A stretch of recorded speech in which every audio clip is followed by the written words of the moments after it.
Според извештаите на делегацијата на Европската Унија, во Македонија во изминатиот период средствата од ИПАРД програмата не беа доволно искористени. Во тој контекст вие неодамна најавивте и нов проект со кој што ќе се зголеми капацитетот на платежната агенција со цел поголема искористеност. Кои се механизмите кои што ќе бидат превземени од ваша страна за да се постигне таа цел? Така е, во право сте, и ние како Министерство, како влада не сме задоволни од искористување на ИПАРД 1 програмата 2008-2014 година. Практично од некаде околу 40% се искористени средствата, односно ќе бидат искористени до крајот на 2017 година, колку што ни имаме време за искористување на овие средства. И затоа е овој твининг проект кој што треба да ја заекне платежната агенција да помогне ИПАРД 2 програмата, каде што имаме на располагање 60 милиона целосно искористиме. Во тој правец сакам да кажам дека осим ова што ќе одиме со заекнување на ИПАРД, односно на платежната агенција, каде што ќе се уведуваат нови мерки, ќе се обучуваат самите вработени за подобро обработување на самите барања. Секако имаме и тука и софтверски решенија каде што ќе се воведе автоматизација на обработката на самите податоци. Секако дека ние како Министерство преземавме и многу други активности, мерки за да ИПАРД 2 програмата практично 100% искористиме. А што е тоа што го направи? Значи, кој што рековме, покрај овој твининг проект што ќе оди за заекнување на самата агенција, ние како Министерство уведовме гарантен фонд заедно со USAID на 20 милиони долари, имајќи во предвид дека земјоделците немаат доволно средства за да ги користат овие средства, кои што се претходно треба да се плати целата инвестиција, а откако ќе се направи, ќе се изгради објектот, тогаш се враќаат 50%, односно со ИПАРД 2 програмата 60% што треба да се вратат. Од тие причини, бидејќи земјоделците, како што реков, нема доволно средства, тие потребно да се задолжат од банките да земат кредит. А секоја банка, знаете дека за да земете кредит потребно е да имате хипотека. Имајќи во предвид дека во руралните средини хипотеките тешко се добиваат, односно имотот што ги имаат, куќите што ги имаат, банките ги ценат многу ниско. Од тие причини ние со овој гарантен фонд 50% од хипотеката ќе ја гарантираме. Значи веќе имаме една доста голема поволност. Втора мерка што уведовме, тоа е 50% од каматата ќе ја субвенционираме за кредитот кој што ќе го земат од банката. Тоа се работи за кредити до 500.000 евра и камата не повисока од 8%, односно испод 8%, значи 50% ние ќе финансираме или околу максималната 8%, значи 4% ние, 4% самиот корисник. И трета мерка што исто така преземавме, а тоа е најголемиот проблем што ИПАРД 1 програмата не се користел, е тоа што самите земјоделци не се доволно стручни за да можат да ги изготвуваат барања, да го подводат барањето онака како што бара Европската комисија. Од тие причини ние како Министерство веќе доста типски проекти изготвивме, секако дека имаме и кои се во изработка, а тоа е типски проект за засадување на лозов насад, да речеме проектот е 1 хектар, каде што имаме засадување, имаме во самиот лозов насад капка по капка и заштита од град.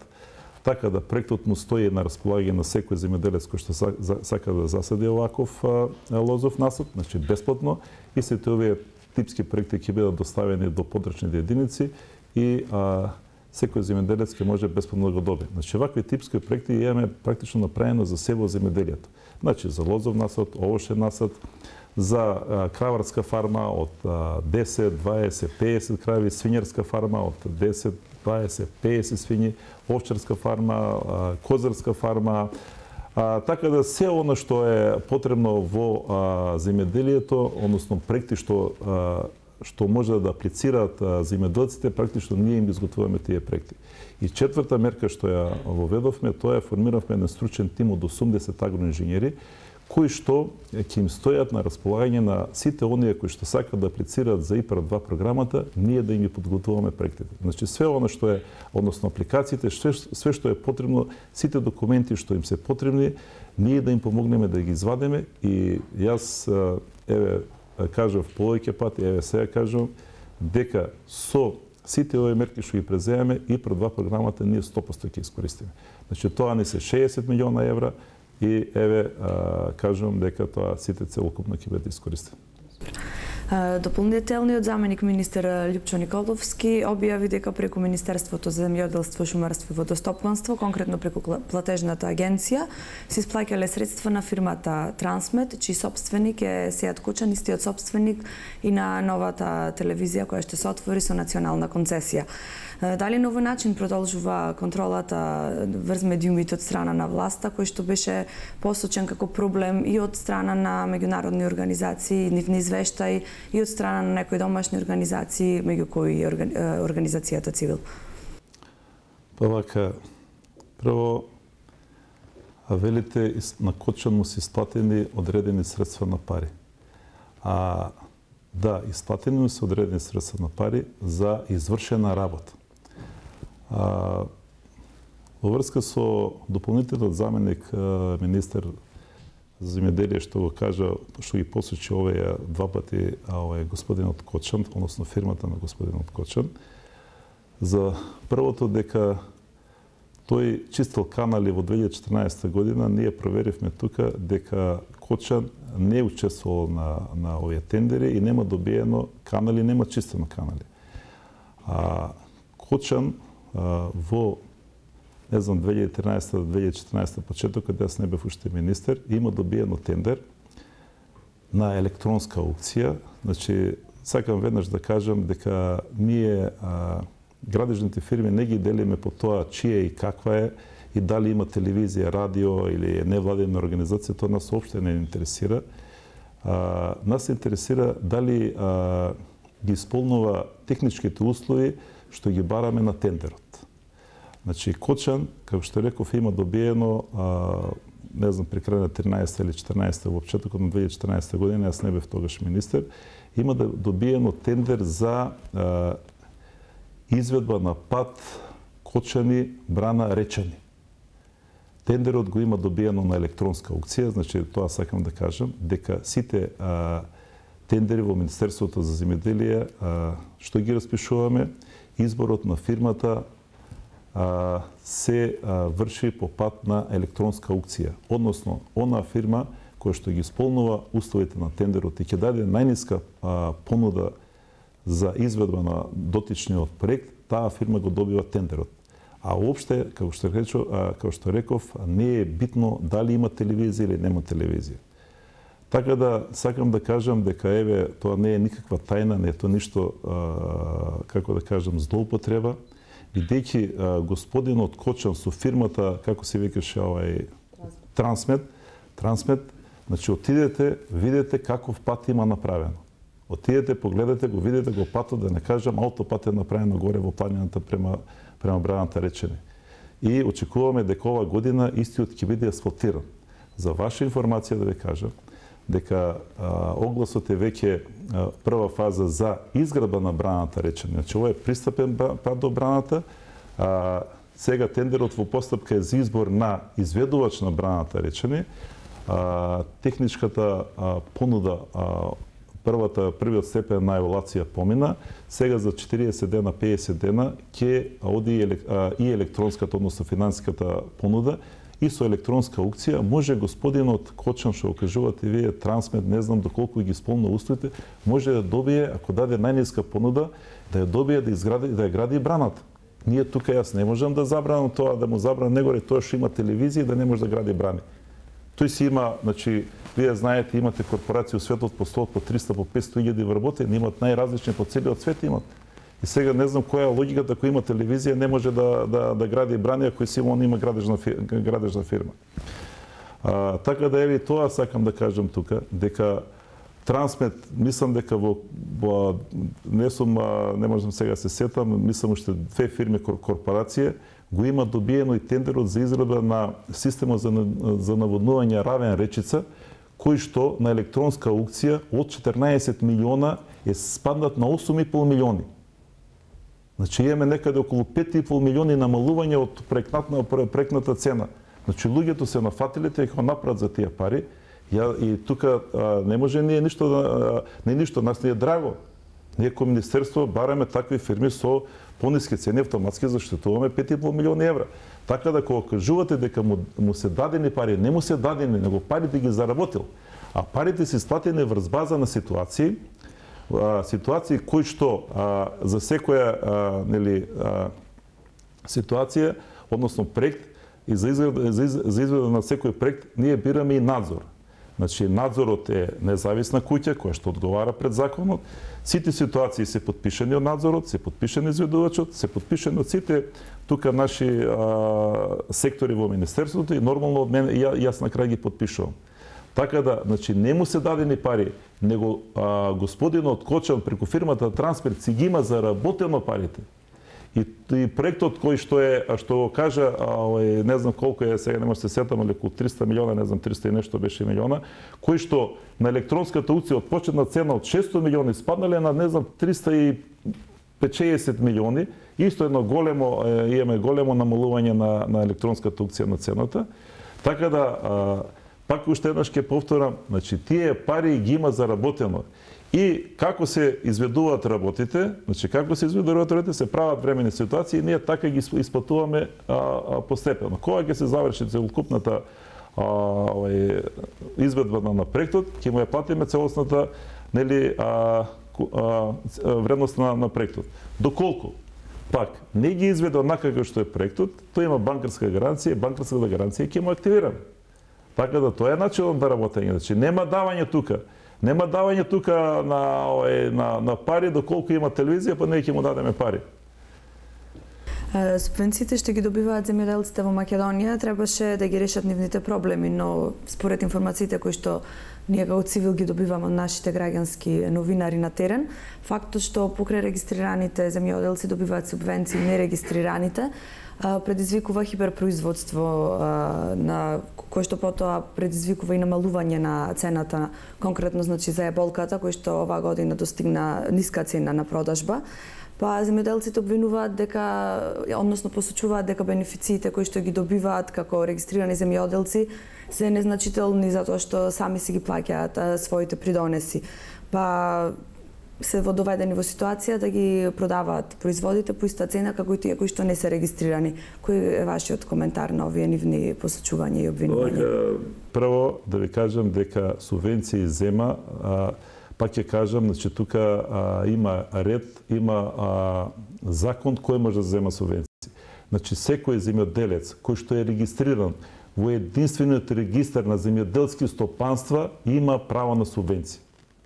Значи, ова што го кажувате вие, проверете го, најдете ми го тој што зема од субвенции, а не е регистриран во единствениот регистар на земјоделски стопанства, јас веднаш ќе преземам казнени мерки према луѓето кои што исплатиле такви субвенции.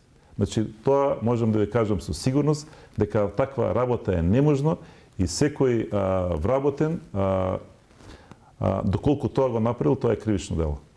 Значи, нерегистрираните земјоделци не добиваат? Па не добиваат. Значи, секој оној кој што не е регистриран во единствениот регистар на земјоделски стопанства не може да зема субвенции. А имаме такви полно. Добро. Значи, имаме регистрирани некаде, сега за ваша информација, досега се имат околу 150.000 регистрирано, али мислам дека околу 80-90.000 имаме сега активни такви земјоделци.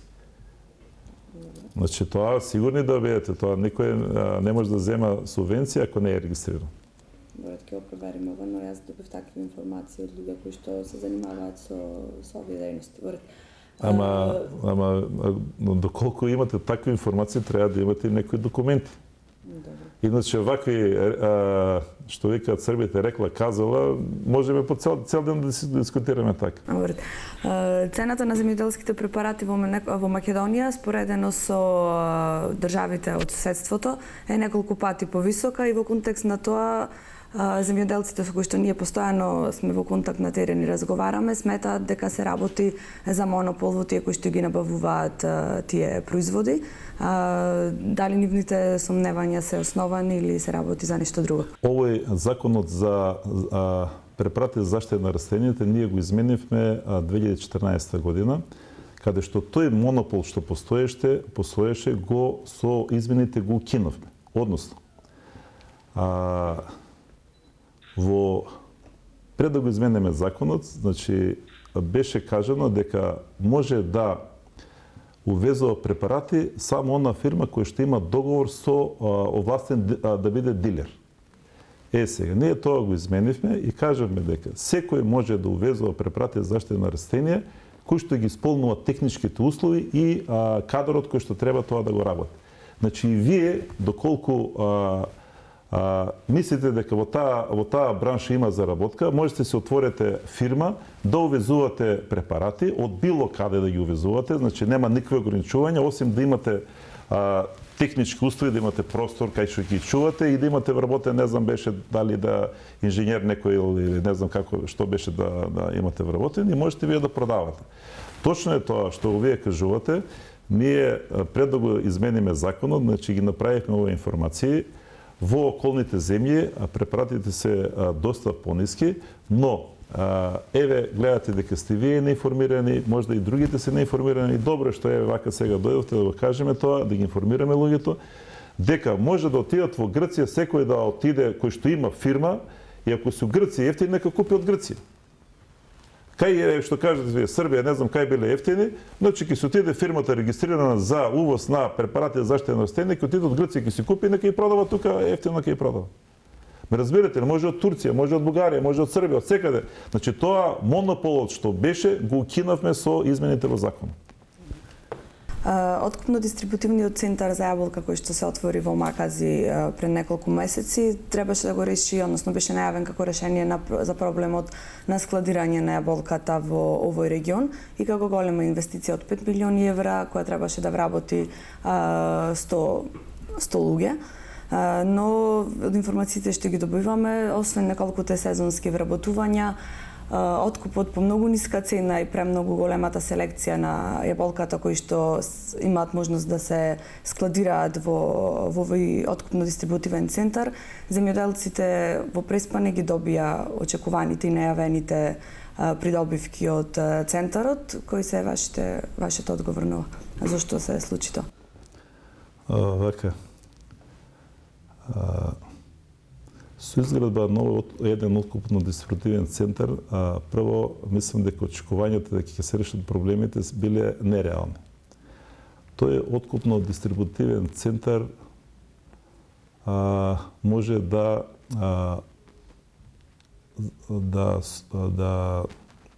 во своите ладилници да собере 5000 тони јаболка. Ако имаме во предвид дека Ресен произведува над 100.000 тони, ова е, значи, некаде 5% само. Значи, ако ние можеме 5% да ставиме тамо, не знам како очекувате да биде решено проблемот со јаболката. Вака, значи, за решавање на проблемите во земјоделието, ние презимаме повеќе мерки, многу мерки. Во однос на ова што е за Ресен, што ме прашате, само да ви кажам, дека задругата што е во Ресен за јаболко што е, веќе распишавме оглас за изнајмнување на земјоделско земјиште, на кое што задругата ќе прави ваков откупно-дистрибутивен центар, ќе се направи во висина од 500.000 евра. Значи, решењето што е? Решењето не е ако некој дојде од Дубај, да очекуваме некој ќе дојде од Дубај и ќе ни ги реши проблемите. Треба ние сами да си ги решаваме проблемите. Решението еве тоа. Значи, задругата сега веќе ние им ги изготвуваме проектите, значи за тоа откупно-дистрибутивен центар веќе проектот е во 80% е завршен. за месец-два ќе биде готов. Значи ние ќе им дадеме еден таков еден проект. Негде тие планираат околу за 2000 тони да може да чуваат јаболката, бидејќи не може да очекувате вие да го решите јаболкото, да дојде некој да ви влезе во нивата, во штарникот и оттаму да ставате у камион и да печалите пари. Значи мора да има калибрирање, мора да има селектирање. Тие што се добрите јаболка, ова што кажете вие да ги откупувате, да, тие ќе се чуваат, бидејќи треба да се трошат пари и не може да се чуваат лоша јаболка, може само добрата јаболка да се чува. Значи сега што е решението? Решението е отварање на нови други вакви дистрибутивни центри, каде што ќе има конкуренција. Беа дубајците кај мене, јас се разговарав. Тие им реков, господа, не може вие да очекувате, ако се вложи, не знам, толку милиони евра, да тоа вие ги вратите пари за толку и толку пари. Со тие цени што вие сакате да ги чуваат овоштарите јаболката, тешко ќе помине таа работа. Сега, по тој правец, сакам да ви кажам, дека еве вчера беа овие консултанти од Италија, каде што ние имаме од ДИПА-2 програмата добиено, одобрено 4 милиона евра за јакнување на земјоделските задруги. И управо вчера разговаравме, тие ќе одат сега во Ресен, да видиме да им помогнеме на овие 4 милиона евра, да ние направиме едно, сега ќе се направи снимање на територијата на цела Република Македонија, сите задруги што постојат, бидејќи цениме дека само со задругарството ќе ги решиме проблемите. Значи проблемите нема да ги решиме со овој дополнително технички, како се вика министр што ги кажува. Не е тоа решение.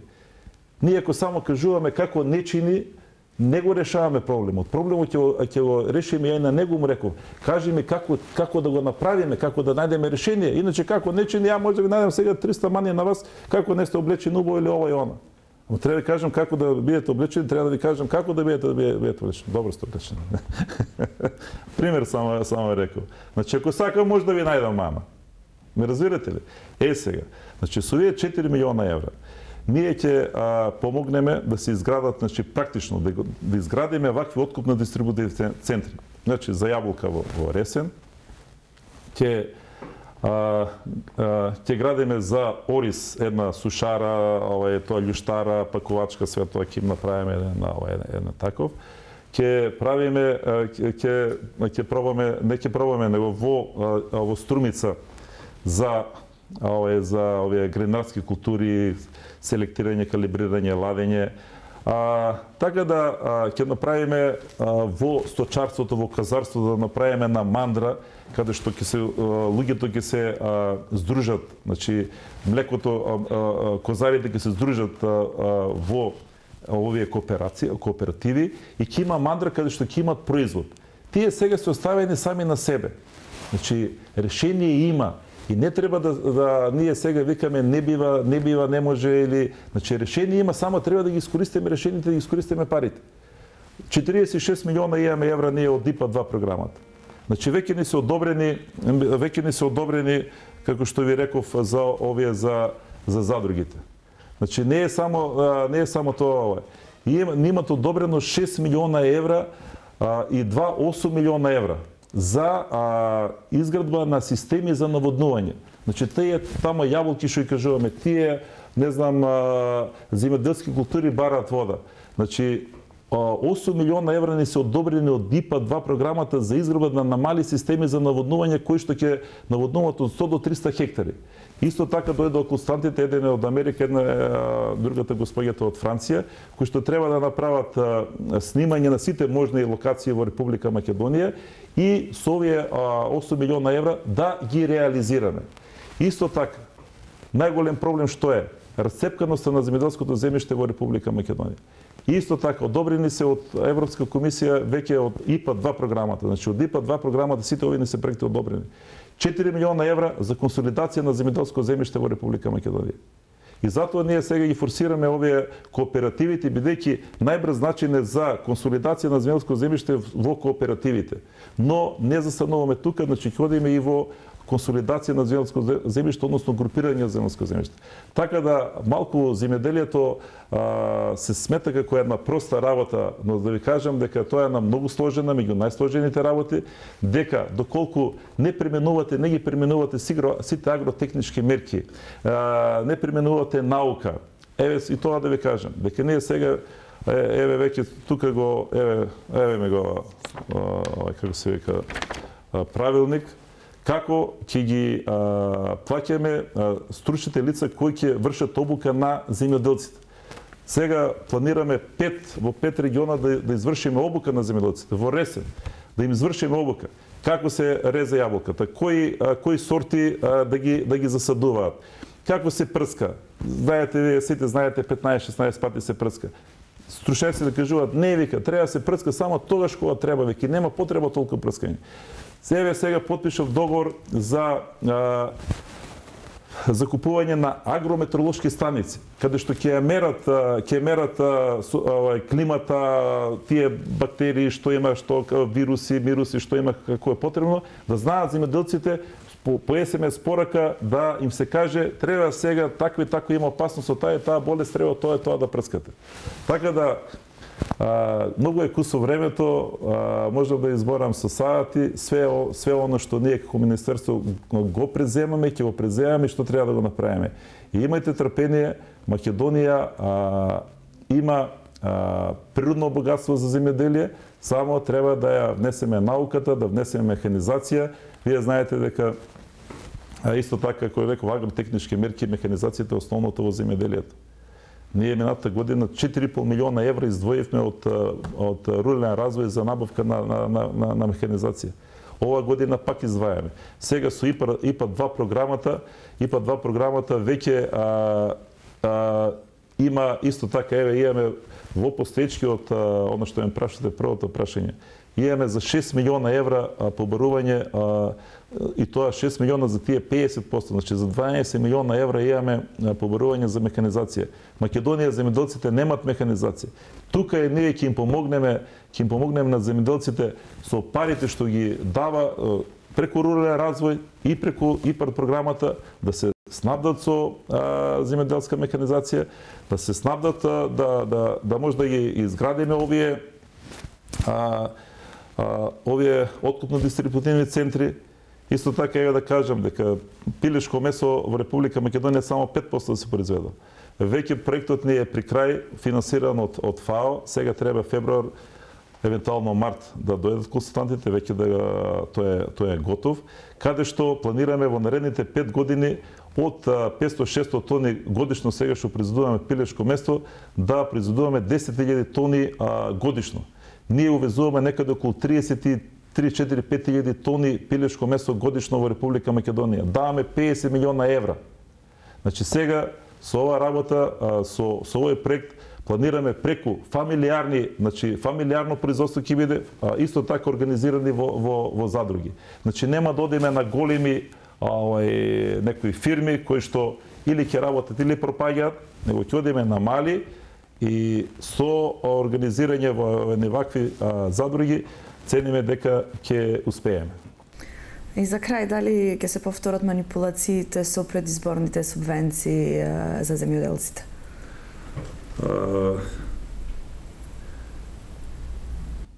Не знам, како да кажам, ние не размислуваме така. Јас како министер не размислувам дека субвенции да ги даваме во правец, во интерес на изборите. Прво, изборите се кажани за 24 април. Знаете и вие самите дека сега ќе има, ќе нема. Како може ние да ги темпираме тие субвенции, која за минатата година ги исплативме 104 милиона евра субвенции исплативме. 2014 исплативме 101 милион субвенции. Па немаше избори. Субвенциите што ги исплаќаме, тоа не се во програмата. Оваа година исто така, програмата што е за директни субвенции е 101 милион евра. И тие субвенции ние имаме план на исплаќање и ги исплаќаме. Независно од избори, напротив, сега ги правиме сите технички можности за да може субвенциите што побрзо да се исплаќаат. И планот ни е да повеќе од 6 месеци не се чека за исплата на субвенции. А избори ќе се има и сега, ќе има и до година, ќе има локални избори, не знам, не ви го разбирам прашањето. Значи избори нон-стоп има во Македонија, секоја година ние имаме избори. А субвенциите си ги взимат луѓето. Значи субвенциите воопшто не се направени према изборите. За ваша информација, еве тоа да не спадне сега за тутунот. Тутунот ние дадов, се договоривме, односно со директорката на платежна агенција, тутунот да го исплаќаме сега сукцесивно, да не чекаме сега целиот кој ќе се предаде, него напротив, месечно да го исплаќаме. Ние сега направивме, и тоа не сте информирани, еве да ви кажам, ние направивме сега едно софтверско решение, каде што требаше и за оваа година за минатата година да функционира, но инпутите на земјоделците што ги внесуваат ова што ме прашувате вие дека нерегистрирани земјоделци дали може да земат, напротив, значи не може да земат, и инпутите што ги внесувале, што се пријавиле земјоделците не одговараа после на софтверското решение. И од оваа година тоа ќе профункционира. Ние во секој момент ќе знаеме колку тутун се откупува, по која цена и кој квалитет. Бидејќи ќе бидеме директно врзани со откупните пунктови, односно фирмите, и ќе имаме таква информација. Еве сега работиме едно друго софтверско решение, тоа е за предавање на земјоделските производи во преработвачките центри. Значи како млеко, како пиперка, патлиџан што се предаваат овие конзервните индустрии. Сега правиме едно софтверско решение, каде што на дневна основа ние ќе знаеме кој колку предал и што предал. Бидејќи сега знаете се дават некои белешки, па тоа се чека, па се гледа, па ги изгубиле, па имат проблеми. Така да со ова решение практично ние ќе знаеме колку секој млекар колку млеко предал во денот. И месечно ќе им ги исплатуваме субвенциите. Значи нема да чекаме квартално или не знам пола година или како, напротив ќе им ги исплаќаме месечно.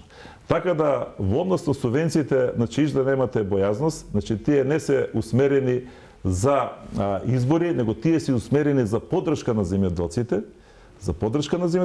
и треба да ви биде јасно дека овие средства не се доволни за развој на земјоделието. Овие се само за да може земјоделците да бидат да се одржат во живот.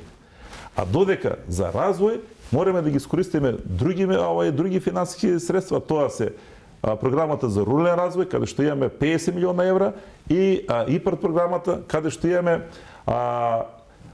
60 милиона евра за ИПАРД за ова што е за директно земјоделците, и 46 милиони исто за рурален развој за земјоделието, тоа е 106 милиона евра. Значи, кој што рекоме, системи за наводнување, некои патишта, некои консолидација, така натаму, 106 милиона евра и 50 милиона евра имаме годишно, значи имаме доколку и овие пари искористиме, земјоделието ќе оди напред. Тоа е решението за земјоделието. И има решение.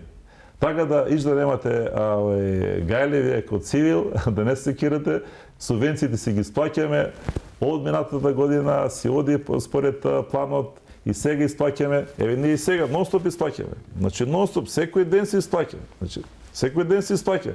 Така да не знам, можда и нормално кој ќе дојдат изборите, ние ќе ги прекинеме.